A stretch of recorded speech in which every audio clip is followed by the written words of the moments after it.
This is Frank Islam, Chairman and CEO of our investment group and your host of Washington Calling, where we interview leading voices from business and politics that impact you, the viewer.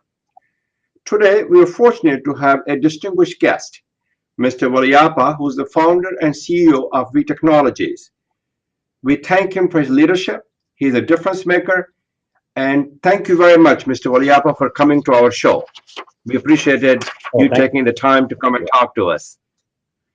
Oh, thank you, Frank. Appreciate it. I know, Mr. Valliappa, you had a very distinguished career. And tell us a little bit about your background and your remarkable journey for our global audience. And this global audience spans all over the United States and North America, other part of the world. So tell us a little bit about yourself. Yeah, hi, Frank. Thanks for having me here. I'm a fourth-generation entrepreneur. I was fortunate to be born in the family that I'm born in. My great-grandfather was started off as a journalist. Went to do a story on a tea garden worker who was shot in her leg. Her only fault was saying that she was sick and couldn't work. And long story short, very similar to what Gandhi did in South Africa. My great-grandfather happened to do that in Sri Lanka and became kind of involved in the Indian freedom movement and things like that. So his family said that he's getting too radical and things like that, and then brought him back to India from Sri Lanka. He started his textile journey, became a textile entrepreneur. And it was in his house, actually, Gandhi stopped wearing a shirt and never to wear it again in the lion cloth incident in Madurai. And then along the way, he happened to get very involved in Indian educational movement. So that's how we're in education as well for the past over 60 years. My grandfather continued that journey and then went on to add more to the education institution, opened an engineering institute, things like that, and then also branched into coffee plantations, and which I was trained by my grandfather to run. And my father continued that. Every generation tends to take their own path. So my father brought in IT to India when he got in a company called Texas Instruments in 1982. And the U.S. ambassador had come in and opened the Texas Instruments facility, so in '96, I was in textiles and coffee and things like that. In '96, I said I can put two and two together, and went to TI and I said I want to start my own entrepreneurial journey. So can you help me start that instead of taking all the furniture fittings outside and then selling it for scrap value?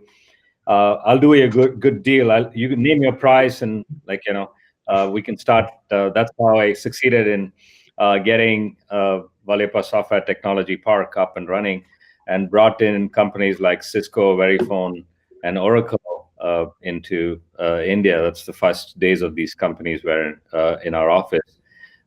Because we had Texas Instruments space and things like that. And in 99, 2000, I got into the outsourcing side, where Cigna and you founded V Technologies, right?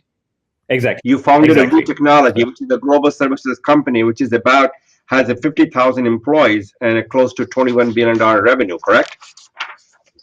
Yeah. So we have about 5,000 staff directly, and then we impact a lot. That's a wonderful in terms of training and things. Yeah. You mentioned, Mr. Valliappa, about the IT industry, which is obviously a very important part of the India GDP growth. What kind of a challenge is the Indian IT industry changing it, and what they overcome those challenges? Like you rightly said, the IT and the world is changing like it's never before. So especially now in terms of automation coming in, RPA, robotic process automation, AI, ML, and things like that. So, we are in it on two spectrums. So one is having an engineering education,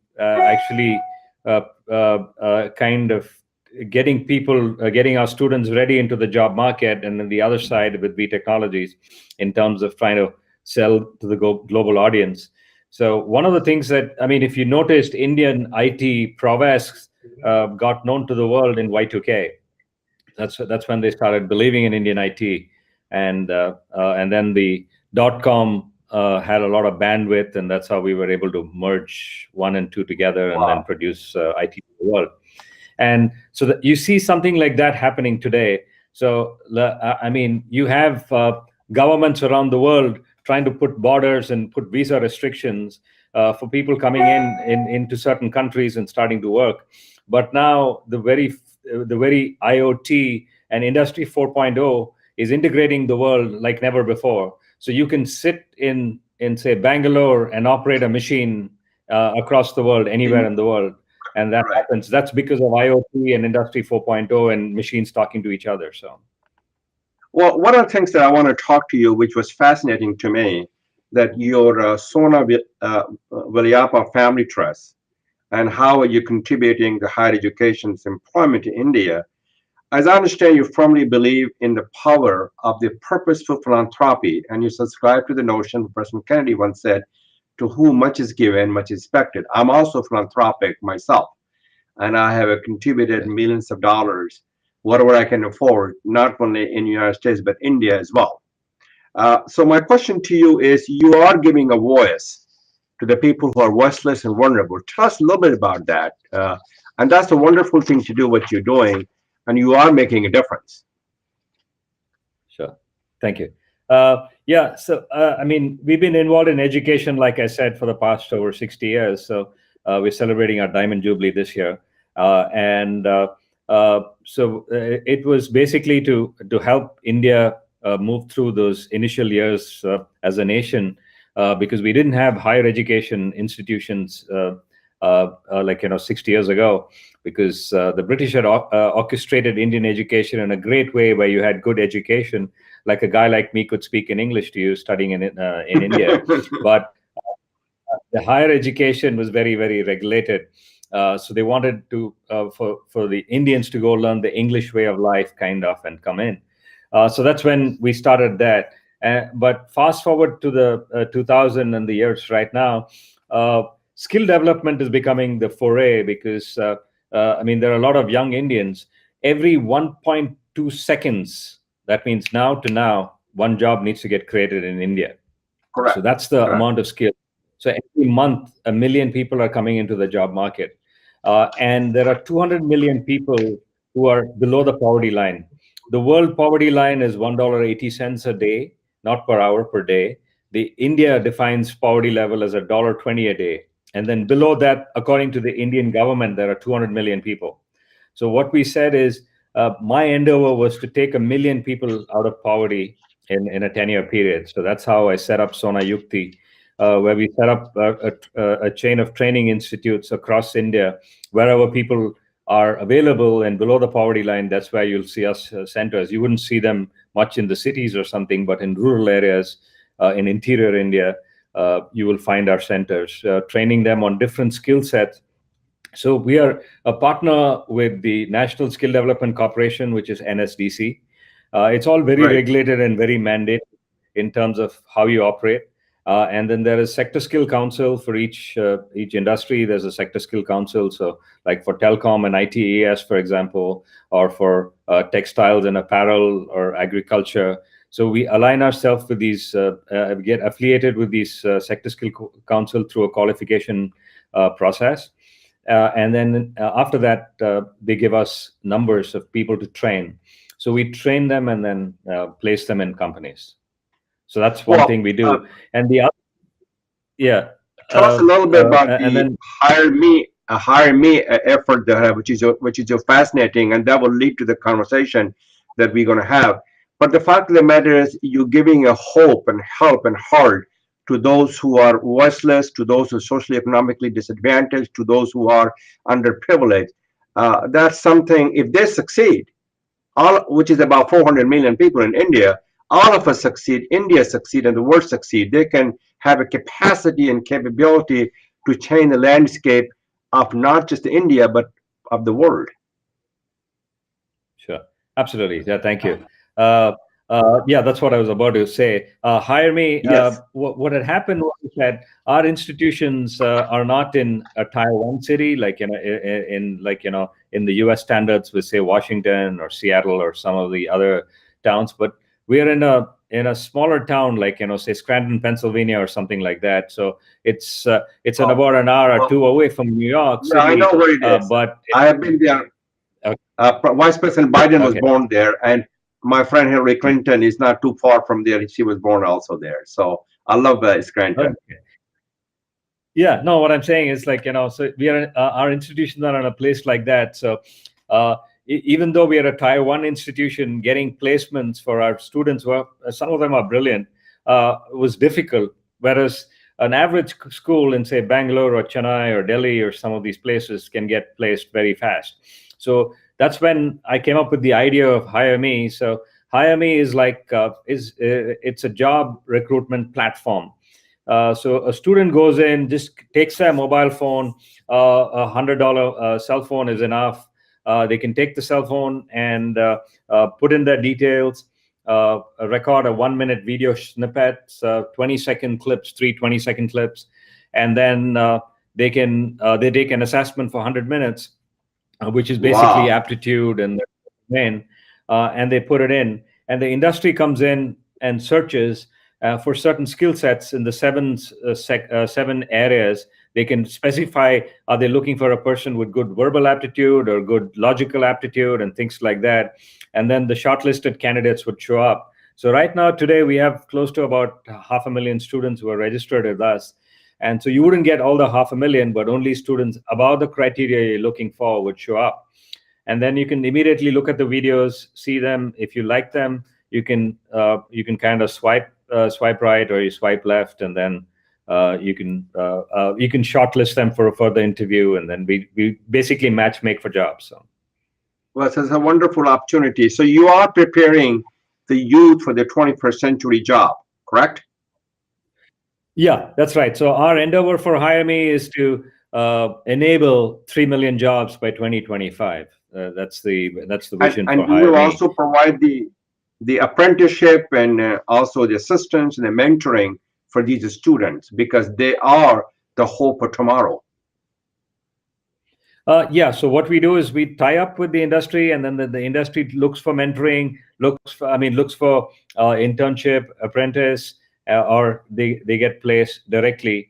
And then we all have a separate HireMe skills thing, which is going to be launched in the month of March, where the skills that are deficient in we'll circle back with them and say these are the skills that you're weak at, and this is what you need to plug in order to get a job. So it becomes aspirational as well, saying that if you want to benchmark that you want to get a job in this industry, then we say, okay, what are the skill sets needed and where you need to be and where are you? And then we match that with that gap of HireMe skills. And that's HireMe Gold, which is basically gives them the golden edge in terms of polishing them to that level. So as you know, the India has a huge workforce, close to about 470 million people. And I wrote a column in Economic Times. I don't know if you had a chance to see my columns that I wrote about a month ago, what India needs to do to create jobs for the 21st century. My question to you is, how do you build the workforce so they can create more jobs and economy? Because they had a one vacancy somewhere in UP, which was for a peon, which is a very low-level job. There were millions of applicants. So, but we need to create more jobs every day, as you said, every minute you said, every second you say. So that's the biggest challenge that the government has. Yeah, it is a challenge, but what we're trying to see is we are trying to build people with better skill sets for the industry. So what's happened is today, the best president, you can ask any Indian anywhere in the world who's been the best president that we've had so far, and they would undoubtedly say Abdul Kalam. And Abdul Kalam came in from, he studied in St. Joseph's, Tiruchi. I think you're saying something, Frank? Yeah. No, I'm not so saying he studied anything. in St. Okay. Yeah, I go said, ahead. I mean, he studied in St. Joseph, Tiruchi, and he didn't come from an IIT or an IIM or any of those kind of institutions. Correct. So a normal company in India would not have recruited him. So if you see India's most successful startup is the Indian Space Research Organization, the ISRO. So on one satellite launch, we launched 84 satellites on one rocket launch, and but 94% of Indian Space Research Organization are non-IITs. That means they come in from an average institution and then they become outstanding. So what we are trying to do is to create this and find the pool of people to get there. There is a startup system which is coming up in India. There's micro entrepreneurship which is coming in. Prime Minister Modi calls it pakoda economics, where he wants to generate more smaller people trying to come in and then into the workforce. But what's going to happen is, if you see the job shift, if you see the demographic shift in the world, if you see America is aging fast, right? You have 14 million baby boomers who are going to go out of the market from an age. So we need the new immigrant, because they will bring the broad-based benefits to our economy. As a matter of fact, 0.5% of GDP is dependent on the immigrants coming to our nation. As President Kennedy once said, immigration infused this nation with far horizons, a new frontier, thereby keeping the hope alive and well. And I'm a very fond of President Kennedy, because I am on the board of the Harvard University and as well as JFK Library. So as I close the conversation, I want to have you to tell us 1 minute what the India diaspora can do to help India to achieve its fullest potential. Yeah, I think the Indian diaspora has done phenomenally well around the world. I mean, it's fascinating to go see people like you and who have been successful and are doing outstanding. What it needs in India right now, like we had this conversation about, is to come back and maybe give back to your roots. And in terms of developing, so and then if I were to pick an area which I know, which is skill development, it takes very little to set up a skill development center. Literally, not even $100,000. Sometimes even $75,000 or $50,000 can set up a skill development center. That center can have your name, or if needed, or something like that. And the people can actually pay you back in 3 years when you set this up, because it's self-sustaining once you set it up. So we need centers around India, maybe the homes that they came from, like, villages or whatever areas that they came from, or something like that, and then set it up. So once you set up a $50,000 or $75,000 investment, that can set up a school which can in turn churn out 500 to 1,000 students a year. And that's in perpetuity, because the government actually supports skill development for the ongoing. But in terms of investment, it is a little more expensive. So might give thank you very much. That might give a benefit. Yeah, sure. Thank you very much for your time, and thank you very much for all you do. Thank you very much for being a great philanthropist, and thank you for promoting the voices for those people who are voiceless. And thank you very much for all you do. This is Frank Islam wishing you a great week, and thank you for watching. Thank you, Frank. Thank you.